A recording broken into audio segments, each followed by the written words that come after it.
Evangelho de São Mateus, capítulos de 8 a 10. Diversas curas. Tendo Jesus descido da montanha, uma grande multidão o seguiu. Eis que um leproso aproximou-se e prostrou-se diante dele, dizendo: Senhor, se queres, podes curar-me. Jesus estendeu a mão, tocou-o e disse: Eu quero, ser curado. No mesmo instante, a lepra desapareceu. Jesus então lhe disse: Vê que não o digas a ninguém. Vai, porém, mostrar-te ao sacerdote e oferece o dom prescrito por Moisés em testemunho de tua cura. Entrou Jesus em Cafarnaum. Um centurião veio a ele e lhe fez esta súplica: Senhor, meu servo está em casa, de cama, paralítico, e sofre muito. Disse-lhe Jesus: Eu irei e o curarei. Respondeu o centurião: Senhor, eu não sou digno de que entreis em minha casa. Dizei uma só palavra e meu servo será curado. Pois eu também sou um subordinado e tenho soldados às minhas ordens. Eu digo a um: vai, e ele vai. A outro: vem, e ele vem. E a meu servo: faze isto, e ele o faz. Ouvindo isto, cheio de admiração, disse Jesus aos presentes: Em verdade vos digo, não encontrei semelhante fé em ninguém de Israel. Por isso, eu vos declaro que multidões virão do Oriente e do Ocidente, e se assentarão no reino dos céus com Abraão, Isaque e Jacó, enquanto os filhos do reino serão lançados nas trevas exteriores, onde haverá choro e ranger de dentes. Depois, dirigindo-se ao centurião, disse: Vai, seja-te feito conforme a tua fé. Na mesma hora, o servo ficou curado. Foi então Jesus à casa de Pedro, cuja sogra estava de cama, com febre. Tomou-lhe a mão e a febre a deixou. Ela levantou-se e pôs-se a servi-los. Pela tarde, apresentaram-lhe muitos possessos de demônios. Com uma palavra, expulsou ele os espíritos e curou todos os enfermos. Assim se cumpriu a predição do profeta Isaías. Tomou as nossas enfermidades e sobrecarregou-se dos nossos males. Discipulado. Certo dia, vendo-se no meio de grande multidão, ordenou Jesus que o levassem para a outra margem do lago. Nisso, aproximou-se dele um escriba e lhe disse: Mestre, eu te seguirei, para onde quer que fores. Respondeu Jesus: As raposas têm suas tocas, e as aves do céu seus ninhos, mas o Filho do Homem não tem onde repousar a cabeça. Outra vez, um dos seus discípulos lhe disse: Senhor, deixa-me ir primeiro enterrar meu pai. Jesus, porém, lhe respondeu: Segue-me e deixa que os mortos enterrem seus mortos. Tempestade acalmada. Subiu ele a uma barca com seus discípulos. De repente, desencadeou-se sobre o mar uma tempestade tão grande que as ondas cobriam a barca. Ele, no entanto, dormia. Os discípulos achegaram-se a ele e o acordaram, dizendo: Senhor, salva-nos, nós perecemos. E Jesus perguntou: Por que este medo, gente de pouca fé? Então, levantando-se, deu ordens aos ventos e ao mar, e fez-se uma grande calmaria. Admirados, diziam: Quem é este homem, a quem até os ventos e o mar obedecem? Expulsão dos demônios. No outro lado do lago, na terra dos Gadarenos, 2 possessos de demônios saíram de um cemitério e vieram-lhe ao encontro. Eram tão furiosos que pessoa alguma ousava passar por ali. Eis que se puseram a gritar: Que tens a ver conosco, Filho de Deus? Vieste aqui para nos atormentar antes do tempo? Havia, não longe dali, uma grande manada de porcos que pastava.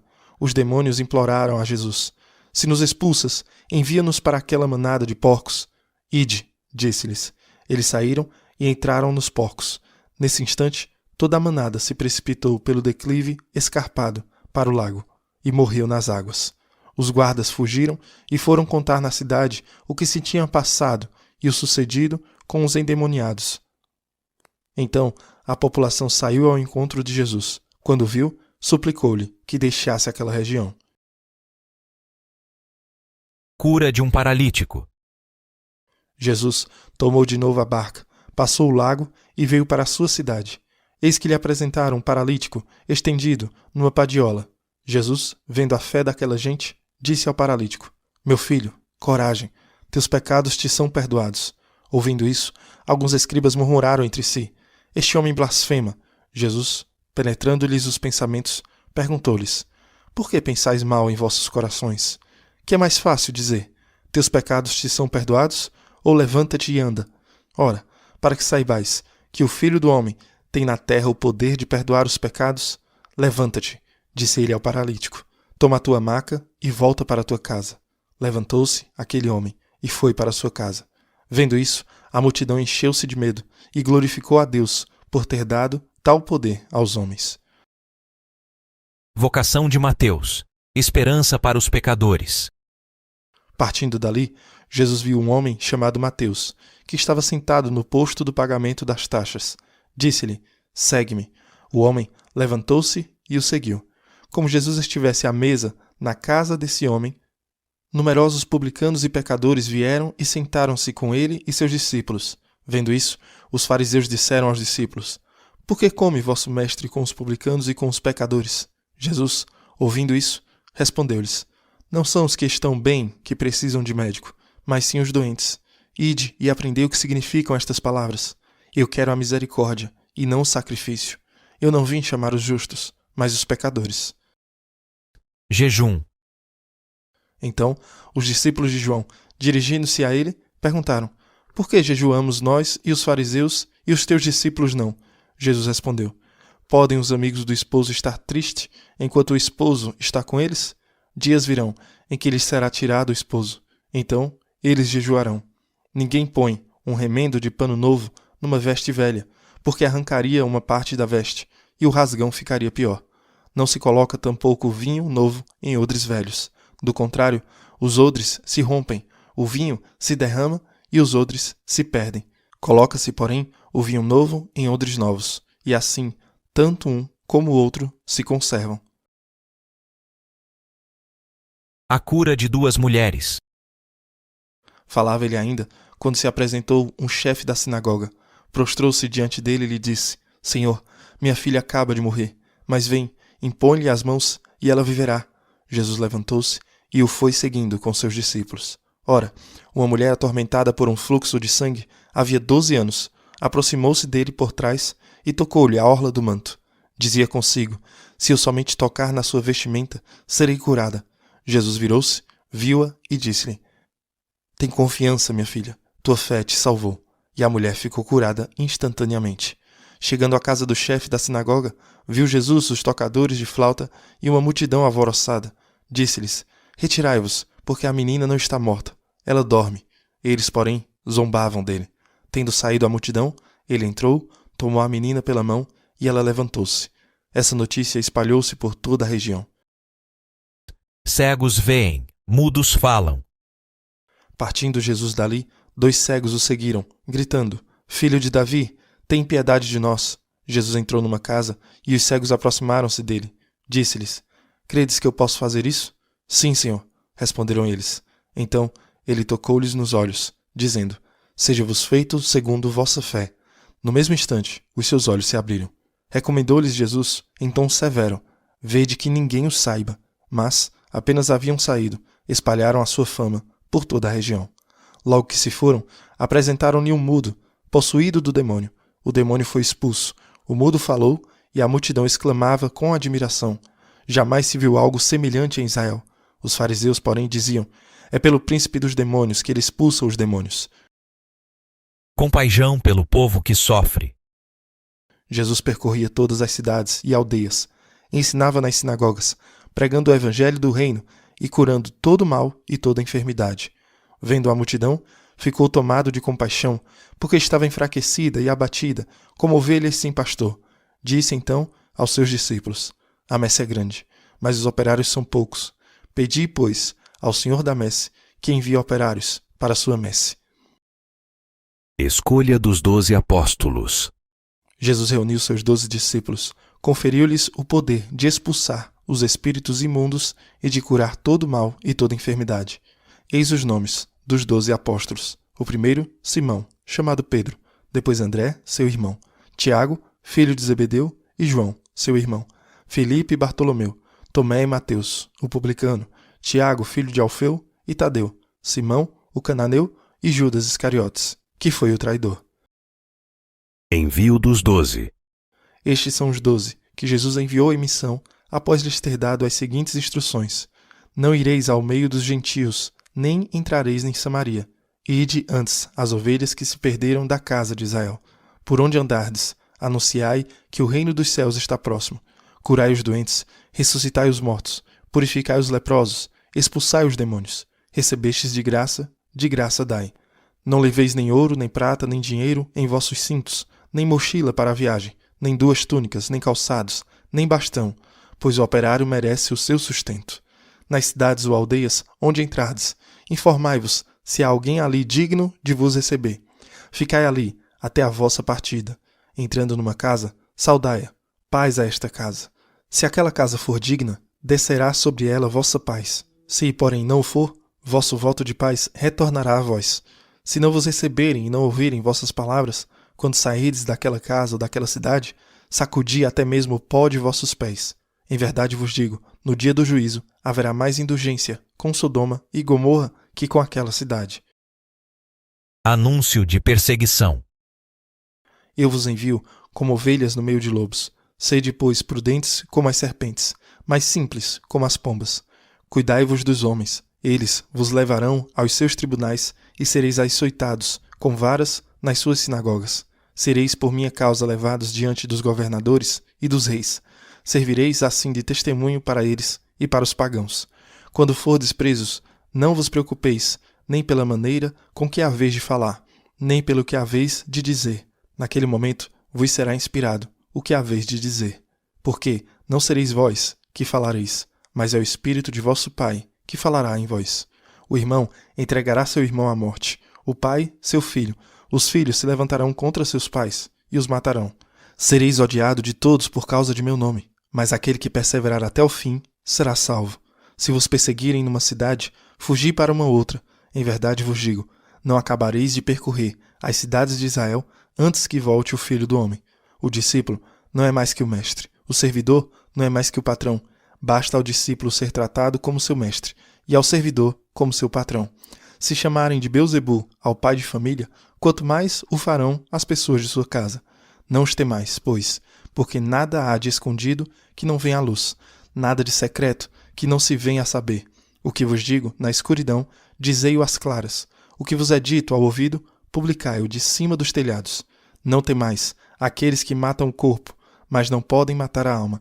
Temei antes aquele que pode precipitar a alma e o corpo na geena. Não se vendem 2 passarinhos por um asse? No entanto, nenhum cai por terra sem a vontade de vosso Pai. Até os cabelos de vossa cabeça estão todos contados. Não temais, pois, bem mais que os pássaros valeis vós. Portanto, quem der testemunho de mim diante dos homens, também eu darei testemunho dele diante de meu Pai, que está nos céus. Aquele, porém, que me negar diante dos homens, também eu o negarei diante de meu Pai, que está nos céus.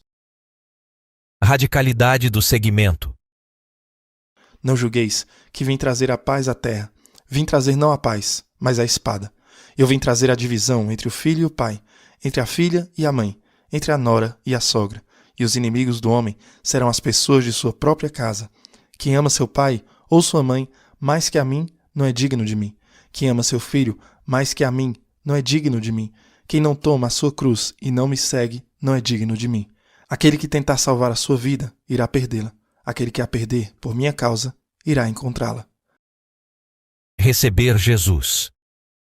Quem vos recebe, a mim recebe. E quem me recebe, recebe aquele que me enviou.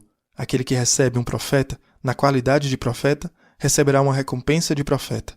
Aquele que recebe um justo, na qualidade de justo, receberá uma recompensa de justo. Todo aquele que der ainda, que seja somente um copo de água fresca a um destes pequeninos, porque é meu discípulo, em verdade eu vos digo, não perderá sua recompensa. Após ter dado instruções aos seus 12 discípulos, Jesus partiu para ensinar e pregar nas cidades daquela região. Explicação dos capítulos de 8 a 10. Muito bem, algumas coisas notáveis em Mateus, capítulos de 8 a 10 que lemos hoje. Vários milagres, Jesus está curando, mas não em todo lugar. Na verdade, Jesus está gastando cerca de 80% de seu ministério em um raio de cerca de 8 quilômetros, que é algo incrível, porque é ao redor do Mar da Galileia, Cafarnaum como base, e na verdade Mateus até diz que veio para a sua própria cidade, que é a base. Obviamente, Jesus é de Nazaré, mas ele faz de Cafarnaum a base e faz seu ministério de lá. Vimos todas essas curas, e por que Jesus estaria curando tanto? No primeiro checkpoint messiânico, no Evangelho de São João, São João se referiu a essas curas como sinais e maravilhas. Para quem não se lembra, está lá no dia 101. Isso significa que eles apontam para a identidade de Jesus. Na verdade, temos a história do paralítico, que é trazido a seus amigos por Jesus e Jesus diz, seus pecados estão perdoados. E para provar que ele tem autoridade para perdoar pecados na terra, ele diz, levante-se, pegue sua maca e ande. Nisso, Jesus está revelando que ele não é apenas mais um curandeiro. Ele não é somente mais um profeta, mas Jesus é a encarnação do próprio Deus. Isso é muito poderoso. Vemos este cumprimento. Passamos pela maior parte do Antigo Testamento e já cobrimos a maioria dos livros. Recebemos muita história, ouvimos quase todos os profetas e percebemos que Jesus é mais que um profeta. Na verdade, Mateus 8,17 vai dizer, assim se cumpriu a predição do profeta Isaías. Tomou as nossas enfermidades e sobrecarregou-se dos nossos males. Ele é o cumprimento desta promessa de Deus. Deus diz através de Isaías, ouça, eu virei e o curarei. Na verdade, o Messias virá com curas em suas mãos. Quando tivemos a introdução do Evangelho de São Mateus, temos a história da mulher com hemorragia de 12 anos. Ela queria apenas tocar na bainha de sua veste, porque o Messias viria com esse poder de cura. Isso é incrível. É importante notar que Jesus não apenas cura as pessoas de doenças naturais ou físicas, também, mas Jesus também cura doenças mentais. Isso é importante observar, não só porque Jesus pode fazer isso, mas também pelo fato de que, às vezes, quando falamos em libertar alguém da opressão ou posse por um demônio, às vezes, como pessoas modernas, podemos pensar que era apenas doença mental, mas as Escrituras fazem um ponto muito distinto de notar que Jesus curou doença física e Jesus curou doença mental, e Jesus liberta as pessoas da opressão demoníaca. Portanto, há pelo menos 3 categorias de cura que Jesus oferece. Uma das coisas que é revelada é que Jesus está aqui para estabelecer o reino de Deus. O reino de Deus não é simplesmente unir as pessoas sob uma bandeira da fé. O reino de Deus não é simplesmente unir as pessoas na igreja. Envolve primeiro derrotar o reino das trevas. Assim, quando Jesus encontra alguém possuído pelo maligno, o diabo, nós chamamos isso por uma razão, porque o diabo os possui. Jesus está lutando por eles contra o mal. Jesus está dizendo, você não pertence mais ao reino das trevas. Estou transferindo você para o meu reino. Isso é muito importante para nós compreendermos. Muitos de nós pensam que é muito bom termos sido batizados. Fomos feitos filhos e filhas de Deus. O que é verdade, mas significa também que fomos transferidos do reino das trevas para o reino dos céus. Ouviremos isso mais tarde, quando formos cada vez mais fundo no Novo Testamento. Quando nascemos, outra pessoa tinha um direito sobre nós. Que outra pessoa é o governante do mundo, o mal, o próprio Satanás. Quando você e eu nascemos sob sua posse. Esta é uma das razões pelas quais o rito do batismo muitas vezes tem um rito de exorcismo. Satanás, mais uma vez, será derrotado pela graça de Deus, por Jesus Cristo, pelo Espírito Santo. Seremos transferidos de sua posse, do direito que ele tem sobre nós, para o reino do Pai, ao próprio reino de Deus. E agora, Deus tem o direito sobre nós, o que é muito poderoso. Em Mateus capítulo 9, temos o chamado de Mateus. É notável quando percebemos que Mateus estava inserindo esse momento em sua própria vida. Ele era judeu, mas era inimigo do povo judeu, porque trabalhava para os romanos como cobrador de impostos. Jesus caminha até o escritório de impostos e diz, siga-me. Qualquer que seja o nosso passado, o Senhor Jesus vem ao nosso presente e quer nos oferecer um novo futuro. É isso que ele faz por Mateus. Mateus 9, de 9 a 13, são sobre a história de como ele mesmo foi chamado para ir em missão. E então os 12 apóstolos são enviados em sua missão, em Mateus capítulo 12. Sua missão é basicamente fazer o que Jesus fez. Isso é muito importante. Para nós que somos cristãos, para nós que somos seguidores de Cristo, nós não apenas seguimos ele, porque acreditamos nele. Somos chamados a fazer o que Jesus fez nesta terra. Veremos isso ainda mais à medida que avançamos no Evangelho de Mateus e no Evangelho de Lucas. Mas os discípulos de Jesus não são simplesmente chamados a apenas crer em Cristo. Eles também não foram simplesmente chamados a seguir. Eles foram chamados para fazer o que Jesus fez neste mundo. Que é algo incrível. E temos mais. Em Mateus capítulo 10, versículo 34. Não julgueis que vim trazer a paz à terra. Vim trazer não a paz, mas a espada. O que Jesus quer dizer com isso? Em Mateus 10, 35, ele vai dizer, eu vim trazer a divisão entre o filho e o pai, entre a filha e a mãe, entre a nora e a sogra. Famílias vão se separar, famílias vão se entregar. E percebemos, esse é o preço. Nós vimos isso ao longo da história. Famílias se separam porque alguém está tentando escolher Jesus. e outros na família não gostam de tentar escolher Jesus. Nos primeiros séculos da igreja ficou muito claro com as perseguições por parte dos romanos, mas em todo o mundo você teve pais entregando seus filhos, crianças entregando seus pais, porque creram em Cristo e queriam segui-lo. Você tinha isso não apenas na igreja primitiva, você teve isso no Japão, na China. Existe uma ameaça de que isso aconteça agora. Seguir a Jesus significa que escolhemos um caminho. Nós acreditamos em certas coisas sobre a natureza humana. Nós acreditamos em certas coisas sobre como viver. Poderiam haver divisões que estão se tornando cada vez mais pronunciadas nas famílias agora. Parece que essas divisões estão crescendo entre os cristãos e a cultura. Por isso temos que rezar uns pelos outros. Por isso temos que nos levantar, porque é tão difícil quando as famílias ficam divididas sobre essas questões. As famílias ficam divididas sobre certos modos de vida, ficam divididas sobre certas maneiras de fazer as coisas, sobre certas maneiras de acreditar, e ainda não podemos abandonar a nossa fé. Não podemos abandonar o nosso Senhor Jesus Cristo, porque Ele nos chamou a sermos fiéis, para sermos testemunhas, para tomarmos a nossa cruz. Como diz em Mateus 10, 38 e 39, quem não toma a sua cruz e não me segue não é digno de mim. Aquele que tentar salvar a sua vida, irá perdê-la. Aquele que a perder, por minha causa, irá reencontrá-la. Sabemos que vivemos em um mundo difícil e perigoso, mas não temos medo. Jesus disse, não tenhais medo deles. Mesmo que tudo pareça muito confuso, e os pais sejam contra os filhos contra os pais, famílias divididas, pessoas que são amigas, agora inimigas, Jesus diz, mas não tenhais medo deles, porque você é importante para Deus. Mateus 10, 29 e 31. Não se vendem 2 passarinhos por um asse? No entanto, nenhum cai por terra sem a vontade de vosso Pai. Até os cabelos de vossa cabeça estão todos contados. Não temais, pois, bem mais que os pássaros, valeis vós. Nosso Senhor Jesus Cristo está dizendo, você é importante para o Pai. Então não tenha medo. Pegue sua cruz e siga-me. E não tenha medo. Aquele que encontra sua vida, a perderá. E aquele que perde a sua vida, por minha causa, a encontrará. Então não tenhamos medo. Permaneçamos firmes, caminhando em direção a Cristo, porque é nele que não teremos medo deste mundo. Que Deus abençoe você